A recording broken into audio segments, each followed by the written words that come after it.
Assalamualaikum warahmatullahi wabarakatuh. Selamat pagi, Bapak dan Ibu, dan juga para mahasiswa. Pada kesempatan kali ini, kita akan membahas mengenai ukuran pemusatan dan sebaran data, terutama teknik penggunaan Excel untuk mencari pemusatan dan penyebaran data. Nah, pada Excel kali ini kita mendapatkan eh, jumlah nilai yang telah direkap gitu ya dari mata pelajaran ekonomi sampai dengan PPKN dengan jumlah siswa sebanyak kurang lebih ada 50 siswa gitu ya dengan berbagai nilai yang sudah direkap eh, yang tersaji pada Excel kali ini. Nah, kemudian kita nanti pada setiap siswa ini akan mencari yang pertama jumlah dari seluruh nilai dari mulai mata pelajaran ekonomi sampai dengan PPKN. Kemudian kita akan mencari rata-ratanya. Kemudian kita juga akan mencari grade berdasarkan data dari rata-rata. Nah, grade ini nanti dilihat berdasarkan kriteria yang sudah ditetapkan, yaitu ketika nilainya 0 sampai 25, grade-nya D sampai dengan nilai 76 sampai dengan 100 itu grade-nya A. Selain itu, kita juga akan mencari jumlah. Jadi nanti kita akan melihat berapa jumlah siswa yang memiliki grade A sampai dengan jumlah siswa yang memiliki grade D. Tentu data ini juga nanti akan penting melihat bagaimana sebaran nilai berdasarkan grade-nya. Apakah memusat di A, memusat di B, memusat di C, atau memusat di D. Nanti kita akan melihat begitu ya, Bapak dan Ibu dan juga para mahasiswa. Kemudian Bapak dan Ibu dan juga para mahasiswa, selain nanti kita akan mencari jumlah rata-rata grade dan juga jumlah dari masing-masing grade, kita akan mencari juga nilai minimum atau nilai terkecil, nilai terbesar untuk melihat nilai-nilai dari setiap mata pelajaran. Kemudian kita juga akan mencari rata-rata, namun agak sedikit berbeda. Kalau tadi yang sebelah kanan rata-rata dari masing-masing siswa, kalau sekarang rata-rata dari masing-masing mata pelajaran. Kemudian kita akan mencari nilai median, yaitu nilai tengahnya, begitu ya. Nilai modus, nilai yang sering muncul. Kemudian kita akan mencari range-nya. Range ini untuk melihat jarak data terkecil ke data terbesar. Kemudian kita akan mencari mean deviasi, varian, standar deviasi, dan juga kovarian. Nah, data-data ini nanti akan penting Bapak dan Ibu melihat untuk melihat sebaran datanya. Jadi ternyata kalau kita lihat dari rata-rata atau dari mean saja, ternyata kita belum mampu melihat bagaimana sebaran datanya. Nah, sebaran data ini penting untuk menentukan nanti langkah kita, baik itu sebagai guru ataupun sebagai pemangku kebijakan, untuk memberikan treatment kepada setiap mata pelajaran sehingga nanti kita akan melihat bagaimana sebaran datanya apakah tersebar dengan baik ataukah memusat pada titik tertentu atau terlalu menyebar. Nah, tentu nanti akan kita lihat. Nah, sebagai bagian dari informasi juga para mahasiswa dan Bapak Ibu semua, eh, semakin datanya tersebar justru data itu kurang baik. Data yang baik itu adalah data yang memusat. eh, dalam hal ini dalam hal apa namanya dalam hal pembelajaran begitu ya, dalam hal mata pelajaran atau nilai mata pelajaran. Sebetulnya kan tidak bisa kita tentukan juga apakah menyebar atau memusat, tetapi data itu akan cenderung lebih baik kalau datanya memusat begitu ya. Tidak terlalu banyak melebar. Nah, nanti juga ketika data sebaran ini diuji normalitas, biasanya data-data yang memusat ini memiliki distribusi yang normal. Kalau data-data yang terlalu lebar, gitu ya, biasanya distribusinya tidak normal. Nah, kita sekarang akan mulai yang pertama untuk mencari jumlah ya, jumlah dari nilainya Cartia. Nah, cara untuk mencari jumlah, kita menggunakan rumus SUM ya. SUM, SUM, kemudian diblok dari mata pelajaran ekonomi sampai dengan mata pelajaran PPKN. Ya, kemudian kurung tutup, kita enter. Nah, setelah mendapatkan satu jumlah ini, untuk mencari jumlah yang ke bawah, kita tinggal simpan, Bapak Ibu, simpan kursor di sebelah kanan sampai memunculkan tanda panah seperti ini.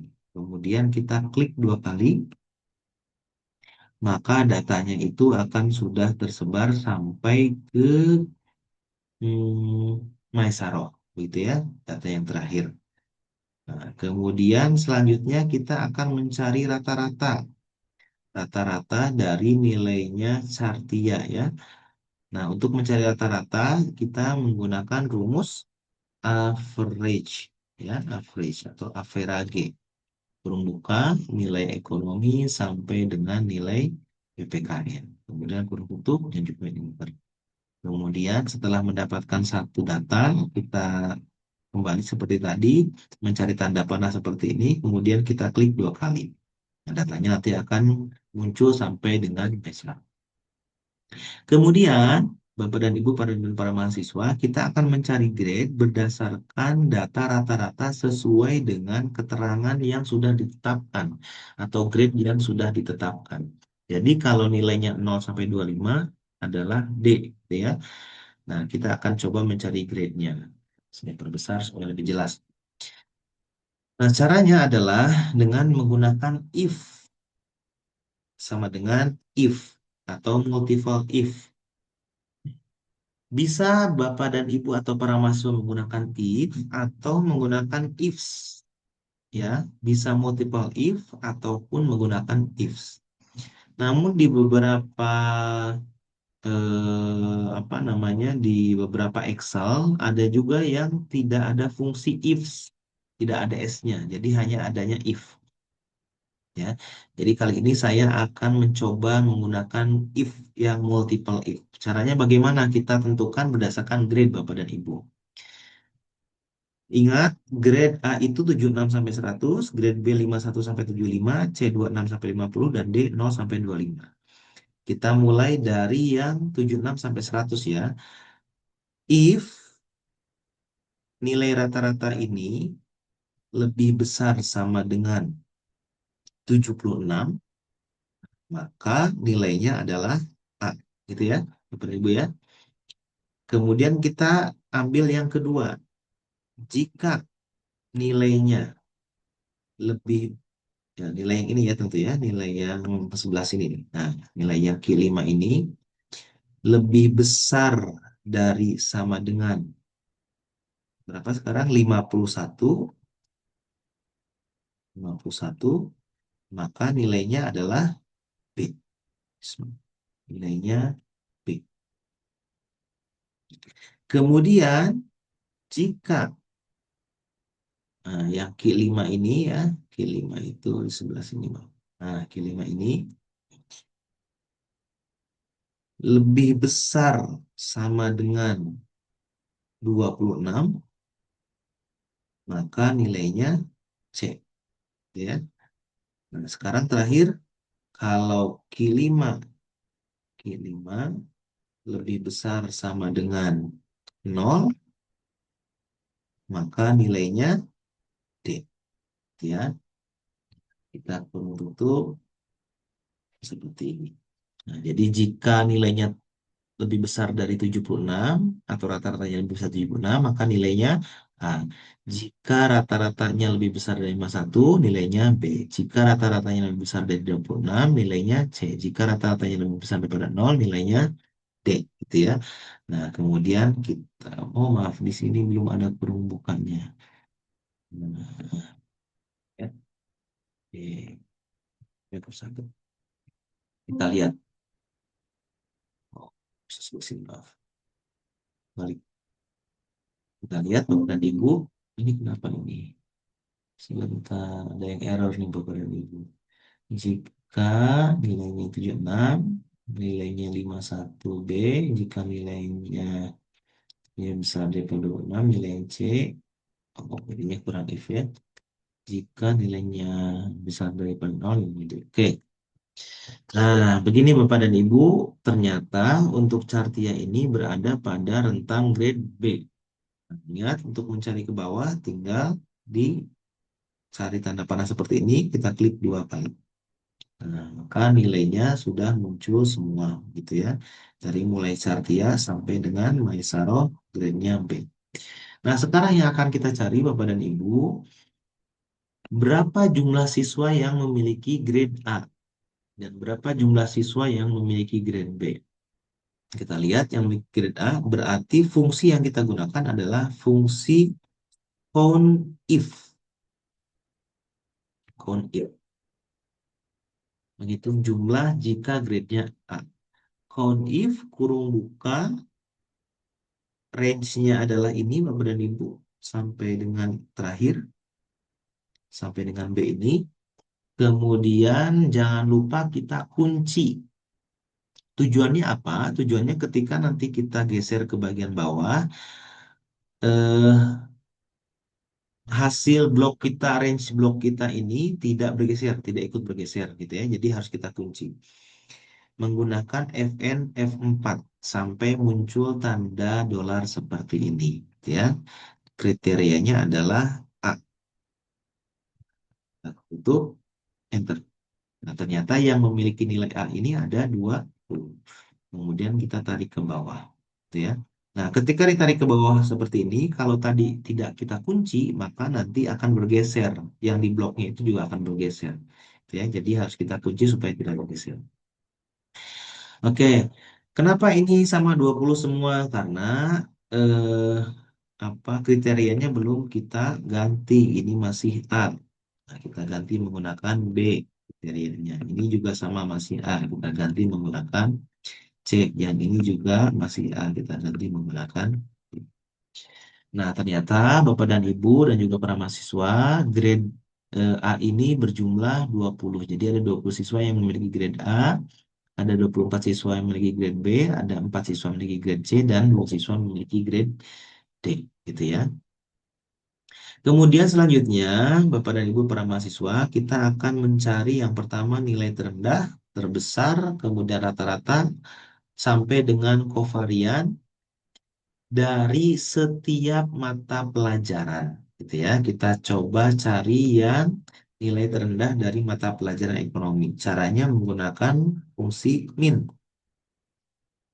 Cari nilai terkecil. Kita blok sampai ke atas. Sampai sini. Kemudian kita enter. Nah, ternyata nilai terkecilnya 20. Untuk mencari mata pelajaran selanjutnya, tinggal kita geser ke sebelah kanan. Ya. Kemudian sudah kita dapatkan. Sekarang nilai terbesar yaitu menggunakan fungsi max. Kemudian kita blok sampai atas ya, sampai Cartia. Kemudian kita enter. Nilai terbesarnya adalah 90. Kemudian kita cari mata pelajaran yang lain dengan cara mendrag seperti ini ya. Nah, ini sudah didapatkan. Kemudian kita cari rata-rata. Rata itu menggunakan average ya Bapak Ibu ya, rata-rata. Kemudian kita blok, kita tahan, kita blok sampai ke atas. Nah, kemudian kita enter. Nah, rata-ratanya adalah 70. Kemudian kita cari ke sebelah kanan. Nah, sudah didapatkan. Kemudian kita cari median. Median itu adalah nilai tengah. Caranya adalah dengan menuliskan median, fungsi median ya. Fungsi median, kemudian kita blok ke bagian atas sampai Cartia, kemudian kurung tutup dan juga enter. Nah, untuk mencari ke sebelah kanan, Bapak dan Ibu, mata pelajaran lain, tinggal kita arahkan kursornya seperti ini. Kemudian kita tahan, kita ke sebelah kanan. Ini adalah nilai-nilai yang eh, nilai tengah. Kemudian kita cari modus. Modus ini adalah nilai yang sering muncul. Caranya adalah dengan menggunakan fungsi mode. Bapak Ibu ya. Mode. Belum buka, kemudian kita blok lagi ke bagian atas sampai dengan Satya, kemudian kita tutup dan juga enter. Nah, ternyata nilai yang sering munculnya adalah 70 untuk mata pelajaran ekonomi dan kita cari untuk mata pelajaran lain ya. Kemudian kita cari sebarannya. Nah, ini untuk pemusatannya kita cari sebarannya ya. Kita cari sebarannya dimulai dari range ya. Mulai dari range. Range-nya atau jaraknya berapa? Jarak itu didapatkan dari pengurangan nilai terbesar dikurangi nilai terkecil. Ya, kita lihat jaraknya. Ternyata jaraknya itu atau range-nya itu adalah 70.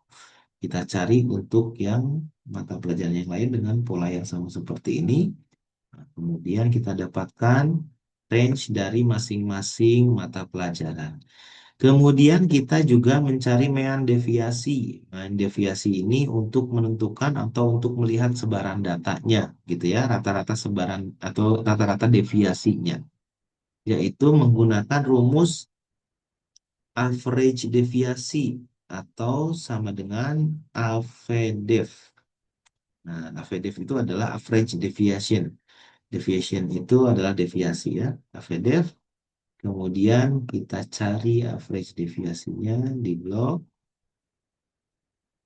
kurung tutup, dan juga enter. Nah, mean deviasinya adalah 11,2976. Kita lihat ke sebelah kanan. Ya. Nah, kita lihat Bapak dan Ibu. Kita lihat sebaran data average deviasinya. Ternyata yang baik itu adalah sebaran yang memusat itu adalah yang ini nih. Di mata pelajaran apa ini? 9,72. Nah, kesenian. Nah, di mata pelajaran kesenian ini datanya tidak terlalu lebar, begitu ya. Walaupun di mata pelajaran kesenian ini nilainya tidak terlalu tinggi rata-ratanya 67,2. Tetapi data yang disajikan atau nilai-nilai siswa itu tidak terlalu lebar. Nah, ini juga nanti akan sama dengan hasil-hasil varian dan juga varian. Yang paling tinggi itu adalah ini, Bapak dan Ibu, mata pelajaran PPKN kalau tidak salah atau apa ini ya, mata pelajaran ya betul PPKN. Pada mata pelajaran PPKN sebarannya sangat tinggi. Nah, sampai average deviasinya atau mean deviasinya berjumlah 14, sehingga ini memperlihatkan ternyata data yang tersebar itu cukup lebar gitu ya, cukup lebar. Mungkin ada siswa yang nilainya kecil sampai ke nilainya terbesar. Ini membuktikan atau menunjukkan seperti itu. Kalau yang lain standar lah ya. Oh, ternyata yang paling kecil ini nih Bapak dan Ibu nih. Paling kecil itu adalah pada mata pelajaran apa ini? Pada mata pelajaran sejarah. Nah, mata pelajaran sejarah itu nilainya memusat sehingga mean deviasinya juga lebih kecil dibandingkan yang lain. Kemudian nanti kita lihat variansnya Bapak dan Ibu, bagaimana varian dari masing-masing eh, mata pelajaran atau nilai pada masing-masing pelajaran. Menggunakan var, kemudian kita blok sampai ke atas. Ya, kemudian tutup, kemudian kita enter. Nah, variansnya kita lihat Bapak dan Ibu. Nah, ini juga datanya akan cenderung sama hasilnya dengan yang data atas. Artinya semakin besar deviasinya, maka variasinya juga akan semakin besar, gitu ya. Nah, kemudian kita lihat standar deviasi atau simpangan baku, gitu ya, yaitu menggunakan sama dengan s- standar deviasi, ya, atau STDEV. Kita blok, blok, kemudian tutup dan juga enter. Standar deviasinya seperti ini. Kemudian kita lihat ke sebelah kanan. Nah, ini juga datanya hampir sama lah begitu ya. Ibu, nilai terendahnya ada di sini atau standar deviasi terendahnya ada di mata pelajaran sejarah, gitu ya. Kemudian kita lihat kovariannya. dengan menggunakan rumus Povar. Buka, kemudian kita blok rumusnya, tutup dan Povar. Kemudian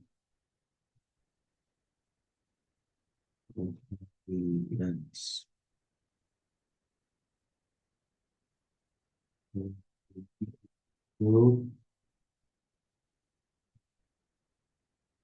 ini dataset. Ini untuk dua dataset. Ini untuk pair into dataset. Kita menggunakan yang P ya. Kemudian kita enter. Saya akan tunjukkan. Atau kita juga bisa mencari dengan membagi standar deviasi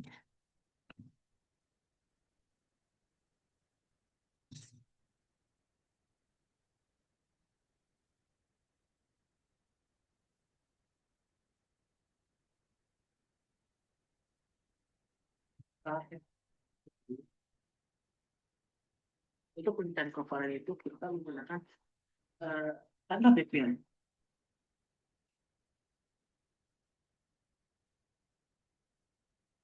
membagi standar deviasi ini dibagi dengan mean ya. Nah, ini adalah kovarian sebenarnya.